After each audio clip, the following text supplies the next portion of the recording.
Hello, this is Doris Ann Mertz from the Custer County Library, and we are going to go over some English test prep for the ACT test in this video. Sources for the material are from Learning Express Library's ACT Tutorial for English, Painless Grammar by Rebecca Griffin, and The Complete Guide to ACT English by Erica Meltzer. The ACT test, this is how it breaks down. There's a lot of questions about punctuation and grammar and usage, and that's why reviewing these skills can be so helpful on the ACT test.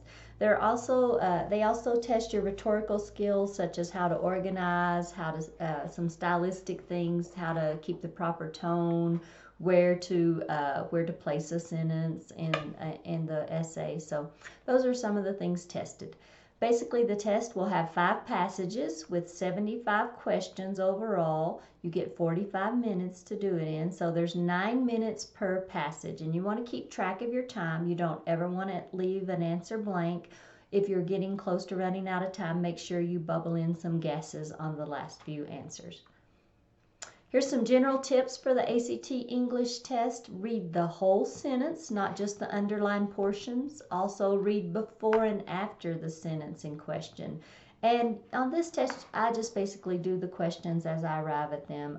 On the science test, I may skip around and choose which passage I'm going to do first. But on the English test, I basically do the questions as I arrive at them. If one is taking me too long, I do mark it and skip it and come back to it later.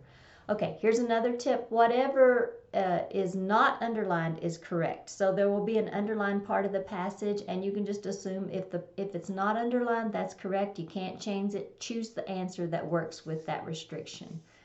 Another tip, don't assume that there must be an error. No change is often the answer on at least 25% of the questions.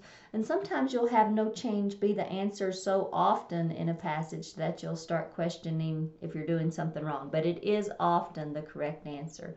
Also, omit or delete are often correct answers. So 50% of the time when omit and delete are answers in the answer choices, those are the correct answers. So don't think that that's not a correct answer. Also, you need to pay attention to questions that have not and except, so that they will be bolded, they will be capitalized. So just pay attention, and it might be that all of the following are proper ways to punctuate this except. So you'll be choosing the answer that is not correct. And another thing that will help you a lot is the shortest and simplest answers that still convey the right information are the right answer. So short and simple is usually the right answer. All right, we're going to jump right in and start our English review. You won't be tested on whether you know what an independent clause is on the test, but that's just some terminology I'm going to be using, so I'm going to explain what these things mean. So a clause is just a subject and a predicate, and it may have direct and indirect objects. Some of the clauses are independent. That means they can stand on their own. That means it makes a complete sentence on its own. A dependent clause doesn't make sense on its own, so it is an incomplete idea. We're going to talk about some coordinating conjunctions now. The FANBOYS. The FANBOYS are for, and, nor, but, or, yet, and so. They are a way that is the most common way to join two independent clauses. That's two clauses that make sense on their own. They could be sentences on their own, but the most common way to join them is with a comma and a coordinating conjunction, like you see right here. I am tall, comma, and he is short. These are also correct ways to join them. You could join them with a semicolon and then he is short and you do not capitalize the he, or you can join with a period, and as always you capitalize after the period. So these are all correct. This is not correct. I am tall, semicolon, and he is short. That is not correct. So I just want you to know that a semicolon is the same thing as a period, is the same thing as a comma and a fanboy when it comes to joining two independent clauses. They are equal. So this might be a common question that would be an except question. It may say, all of the following are proper ways to punctuate this except. So the semicolon would be right, the period would be right, the comma and the fanboy would be right. Whatever else is there may be wrong. So anyways, these are all equal. Subordinating conjunctions, on the other hand, they're not like coordinating conjunctions. These are incomplete thoughts. They're always associated with a clause that's incomplete.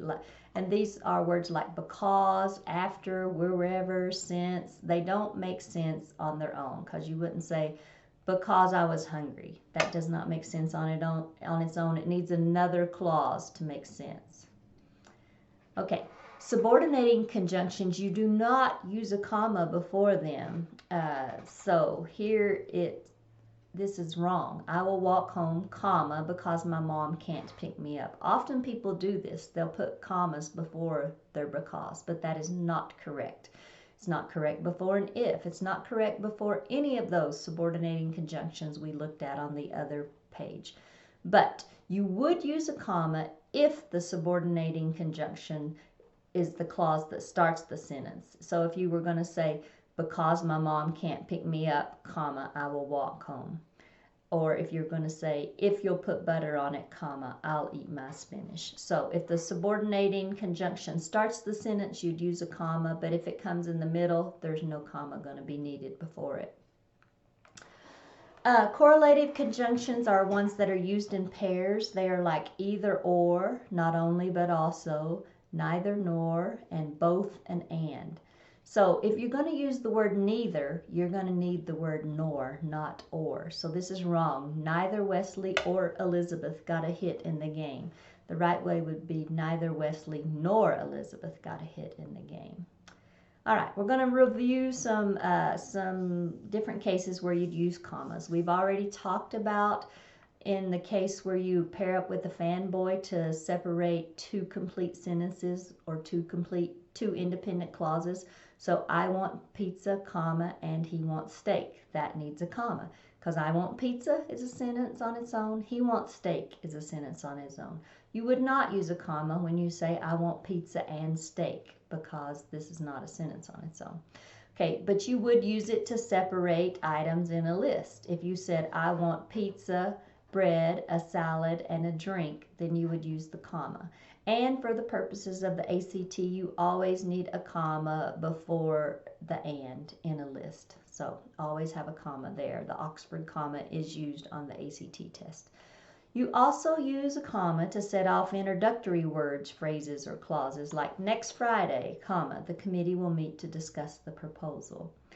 You also use commas, and this is tested often, to set off information that is relevant but not essential. The sentence would make sense without it. If you cut it out, it would still make sense. So here's an example. The children, exhausted by the trip, went to bed early. So you would use commas to set that off, because the children went to bed early makes sense on its own, but this is just some extra information. You also use commas to set off parts of dates, numbers, titles, addresses, and locations. So you would use a comma when you're setting off dates. You use a comma between the day of the month and the year. And you would also use a comma after the year. You use a comma to set off titles. You use a comma to set off this is something I did not know when I was in school. I would always put the comma between the city and the state, but I did not know that I needed this one after the state, just like I did not know that I needed one after the year when a date was in a sentence. So just remember that you need one after the city, between the city and the state, and you also need one after the state when it's in a sentence, okay? You also use commas between two modifiers that could be replaced by and, or if you could reverse their order. So when we talk about modifiers, we're talking about adjectives right here in this example. So we're saying the cheetah is a fast, dangerous animal. Both of these words modify animal. It's a fast animal, it's a dangerous animal. So the cheetah is a fast and dangerous animal. The cheetah is a dangerous, fast animal. If you could reverse them, if you could use and, you use a comma. But in this sentence, the cheetah is covered in solid black spots. You don't use a comma, because solid is actually modifying black, not spots. Okay? So if the adjectives are modifying, if they're all modifying the same word, the same noun or verb, in the case of adverbs, then you would need some commas. You also use commas to set off quotations. I think you guys probably know this. You in come on, comma, he said. Oh, make sure though you put the comma on the inside of the quotation marks when you're using it in a sentence. So not on the outside. If the answer shows the comma on the outside of the quotation marks, that is not correct. So you'd also use the comma to introduce the quotation. So Jerry said, comma, this is the best piece of pie I've ever tasted. And notice the period is on the inside of the quotation marks. Okay, you use commas before a name or after a name when you are addressing someone, like, Johnny, look at me when I'm talking to you. You would have to use the comma there. You use a comma to surround a name or title if the name implies it's the only person, or if the name is, if it's repeating the person, and it's non-essential. So remember, it's 2 commas. So you don't have to use commas when you're saying, my friend Jane is coming to my house, because you probably have many friends. Jane is only one of them, so you're not really repeating who that is. But if you only have one mother in this sentence, so my mother, Brenda Wilburn, worked in your office for 6 years. So this is extra information. You're repeating yourself with the Brenda Wilburn because you've already said my mother. So you do need commas, and you need a pair of them, one beforehand and one after. So John and his teammate Mark Johnson are going to SDSU. You do not use a comma in that because John has several teammates, so he's not repeating information. But if you only have, in this next sentence, one head football coach, and you say John and the head football coach Russ Bailey agreed on the game strategy, then you do need commas before and after Russ Bailey because you are repeating that person. So the novel Redeeming Love has been a favorite at the library. You don't use a comma because you need this information. This does not make sense without Redeeming Love because you don't really know what novel has been a favorite at the library. But on the other hand, when you're saying her award-winning first novel, and a person can only have one first novel, her award-winning first novel, Fright, is available at the library. So this is extra information. You really wouldn't have to put it. You could just say her award-winning first novel is available at the library. All right. So let's do a little comma review. He said, there's nothing else to say. Where would we need a comma there?